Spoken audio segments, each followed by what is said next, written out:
Hi. Now, the eagle-eyed amongst you may notice that this is not my office.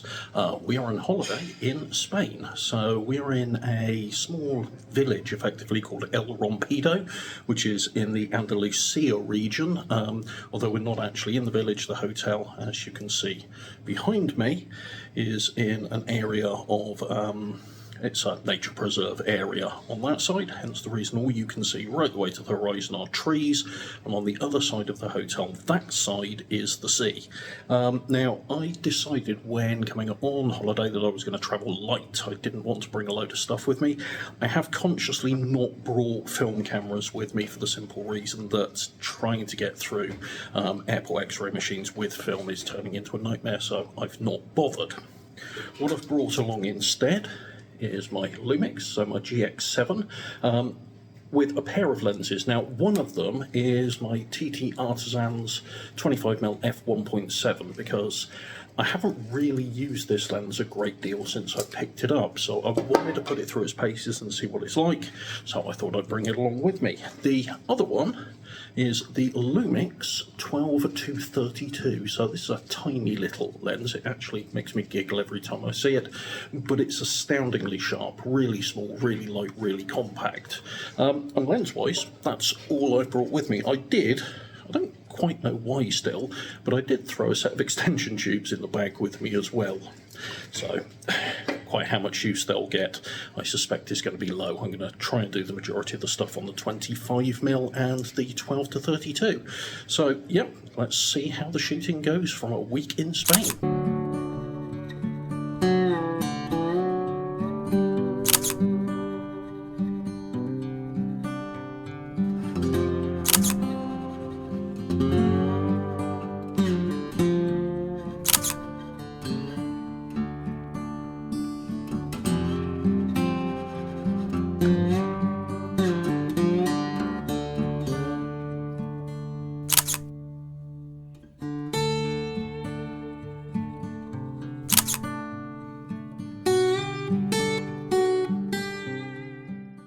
So this is the nature reserve on the Sandbank Island opposite El Rompido, which is where we're staying. Spent the morning here, got here quite early. It's comparatively busy now compared to when we first arrived, which, as you can see, means there's still virtually no people here. Spent most of the morning wandering around. Now, it might look at first sight that there's not a great deal to photograph out here because, well, it's a sandbar island. There's not a great deal that stands out, but I've still managed to find some stuff which I think will turn out pretty good. I won't know until I get home and edit them because I didn't bring a laptop with me on this holiday, had absolutely no intention of doing that whatsoever. This morning I have mainly been using the 12-32mm, which is a great little lens, it really is. It seems to have done everything I need it to. I also even whacked out the extension tubes a little while ago. Whether we get anything workable off of those is hard to know, so we'll have to see. So yeah, this is the nature reserve island off of the coast of El Rompido in Spain. I'd come back here, it's lovely.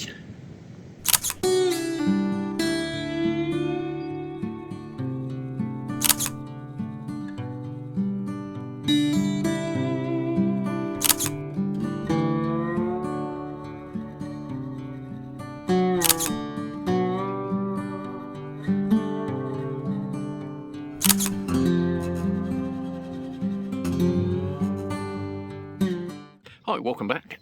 So this is our final day in Andalucia in Spain, and I just want to talk to you for a minute about the 25mm 7 Artisans lens that I brought along. Now, it's a manual focus, it's got no connections to the camera whatsoever, but with the Lumix GX7 it works very well with the focus peaking and the colours that you can set on that, so it does make it fairly straightforward to use. It's all metal bodied, decent weight to it without being overly heavy. I've not seen properly the results I've shot on this trip with it, so I'm hoping that they've come up I'm hoping they've come out okay. Fingers crossed. I'll have to talk about that when I get back to England. But the main thing is, it's a decent enough lens. Would I, with hindsight, have bought my Lumix 20mm f1.8? Sorry, f1.7. Probably yes, but I wanted to give this a decent run, as I said earlier in the video, and I hadn't done that to date. But it's been quite enjoyable using it. The manual focus makes you slow down a little bit, which was quite good for the pace of the trip that we've been on. As I say, this was a holiday. It wasn't really an opportunity to photograph more than anything else. However, there is one thing about the 7 Artisans 27mm. Sorry, this flies attracted to my suntan lotion. Yeah, as I was saying, there's one thing about the 25mm 1.87 Artisans that does bug me a little bit. And to show you this, I'm going to have to turn the camera around and look at the screen. So, back in a minute. Okay, so you can just about see there the back screen on my Lumix. It's a bit bright even though I'm in the shade, but the yellow areas are effectively what's in focus. Now, you can see down in the, let's get my finger in there, in the foreground here, there is some yellow on the tarmac in this car park in front of me, and in the trees and in the background. So everything is in focus there. Okay, now, the issue I wanted to talk about is if I go up here, you will see, let's just see if I can get that in a bit better focus. No, need to pull back a little bit. Okay, it's not brilliantly focused, but there we go. You'll get the gist. It's got a stepless aperture ring just here, and I've got this set to f16. Now, with it set to f16, what I should be able to use is the focal range. So I should be able to wind this out to about there, so infinity is against the number 16 here, and that then give me everything from infinity down to here about 0.4 meters in focus. But if we look at the back screen, absolutely nothing is yellow, nothing is in focus, which is not very good, not what we want at all. The reason being, the actual focal guides on here are set for a different crop format, either APS-C or even full frame. Because you'll notice that to get everything in focus as I had it earlier on, there we go, so we've got the yellow in the car park right the way across, I have to set the hyperfocal range to about the f2.8, f3 range. So that's a bit disappointing and a bit of a pain in the arse. 7 Artisans didn't correct the hyperfocal distance that's shown on the camera, on the lens, when they converted it over to Micro Four Thirds. They just whacked the different lens mount on the back. So that is a bit annoying, I've got to be perfectly honest.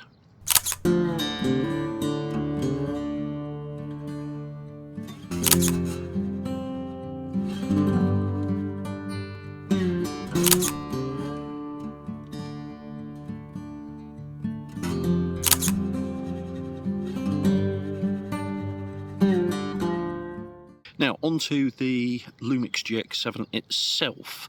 I've got to be perfectly frank with you, I'm really glad that I brought this along. So I brought it along with little Manfrotto mini tripod that you may have seen there. As I say, the 12 to... going to have to go and grab it now because I can't remember.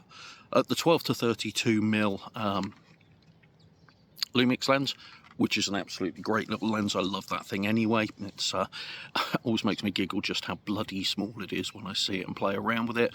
But it's capable of producing some really sharp results, and it's absolutely tiny.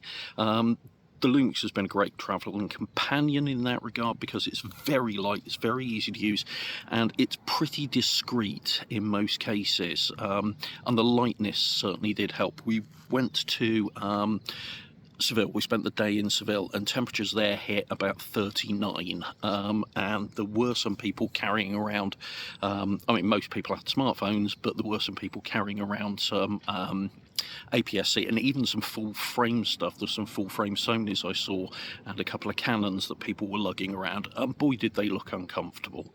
Whereas I was travelling with the Lumix. It's very easy to carry around, far more discreet. Seville is a wonderful place, but being perfectly honest, everybody will warn you that it is a bit of a haven for pickpockets and thieves, and something large and obviously camera-like is going to be a bigger draw than my little Lumix with what looks like a toy lens on the front of it. And yeah, it's been great. I think just about the only thing I would change is probably bring my Lumix 20mm f1.7 rather than the 7 Artisans, but it was a deliberate choice to bring the 7 Artisans this time. So there we go. I think that's probably going to be the last bit I record in Spain, so I'll wrap all of this up when I get back home and I've had a chance to edit some of the pictures, and hopefully got a couple of decent ones off of this trip. I think I probably have. Be nice to see.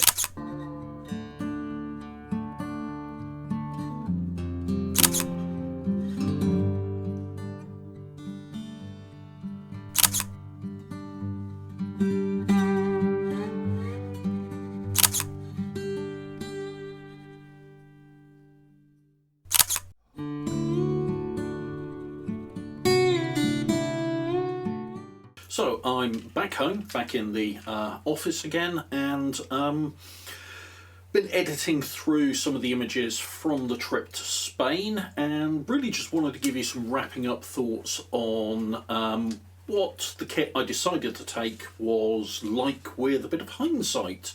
So the GX7, definitely pleased that I took that. You know, as I said, this was first and foremost a holiday. I wanted to take a camera along, but I didn't want it to be specifically a photographic trip, because it wasn't. It was a holiday first and foremost, and the GX7 was a great tool to take on that. It's a decent size, but you know, the micro four thirds sensor makes a lot of sense from a travel point of view.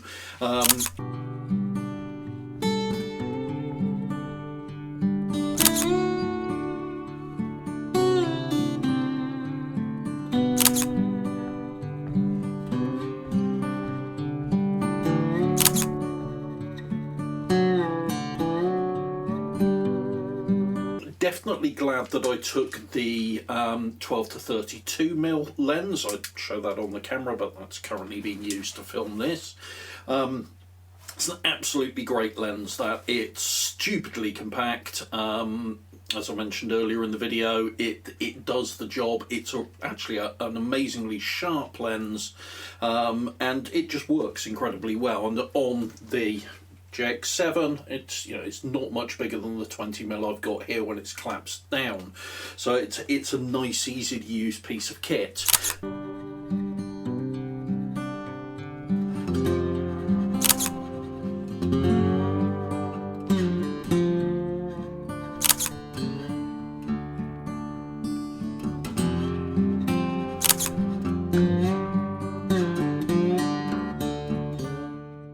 The 7 Artisans 25mm 1.8. Now, it's an interesting lens, and I do like it. I like the fact that the manual focus forces me to slow down a lot when I'm using it.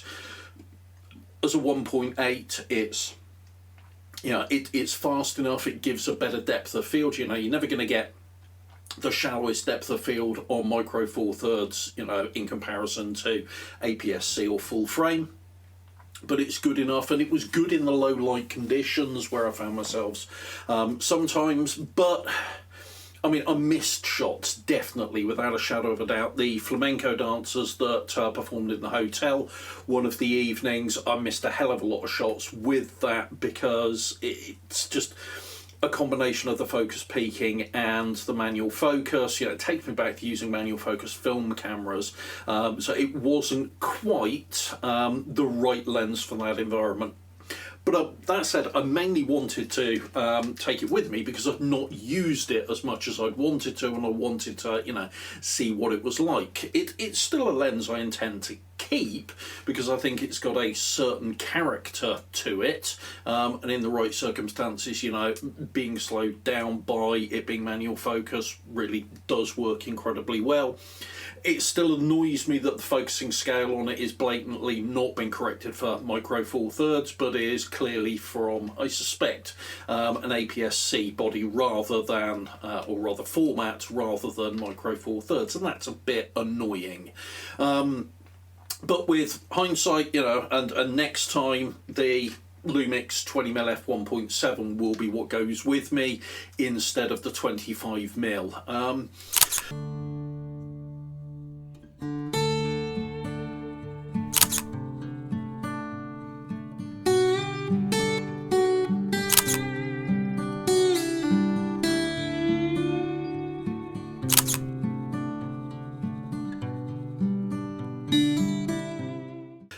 One of the biggest debates I've had, you know, since looking back at on hindsight, was a telephoto lens. Now, you know, the Olympus, oh god, I can't remember what size it is, I'll have to pop that up on the screen, but the Olympus telephoto lens I've got, you know, it's no bigger than a can of Coke or something of that nature, and it's certainly lighter than that, so it would have easily have fitted in the bag. I could have taken it along with me, but the number of times during the trip where I was kind of like, ooh, I really want a telephoto lens at this point, were actually very few and far between. So even if I had have taken it, it was quite a bit, not in terms of bulk or weight, but you know, it would have taken up a bit more room in the bag for something I wouldn't really have used. And it's a similar story with the extension tubes. Now, other than the fact that they're insanely light, they're very, very tiny, they take up almost no room whatsoever.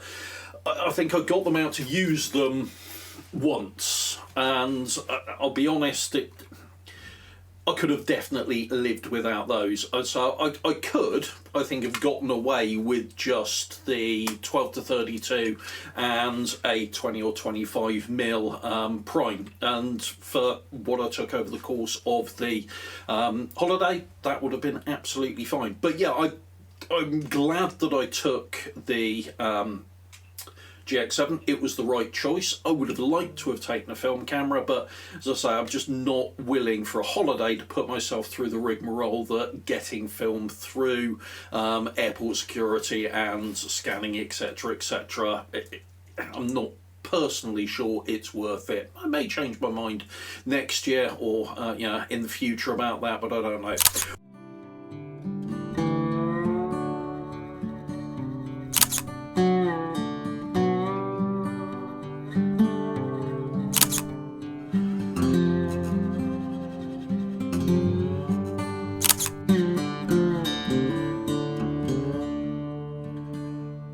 One thing I am glad I took, though, was I actually emptied out the content from my Billingham and put the camera body, etc. in there, which obviously took up a tiny amount of space in the Billingham, which meant I could fill the rest of it up with other stuff: chargers, spare batteries, books, little Manfrotto, tripod, etc., etc. It's a great companion to travel with, the Billingham Hadley, and it is the perfect size to fit in the small carry-on luggage compartment or sizes for most airlines. Certainly we flew with EasyJet on this occasion and it fitted right underneath the seat there, so a good choice in regard to that. So the Hadley as well, I'd recommend along those lines. But yeah, that was my holiday travel kit that I took away to Spain on our holiday. I hope you've enjoyed these shots and found this interesting. If you have, please do hit the like button down below, and if you want to see more content like this, please do subscribe to the channel and hit the bell icon to be notified when new content gets uploaded.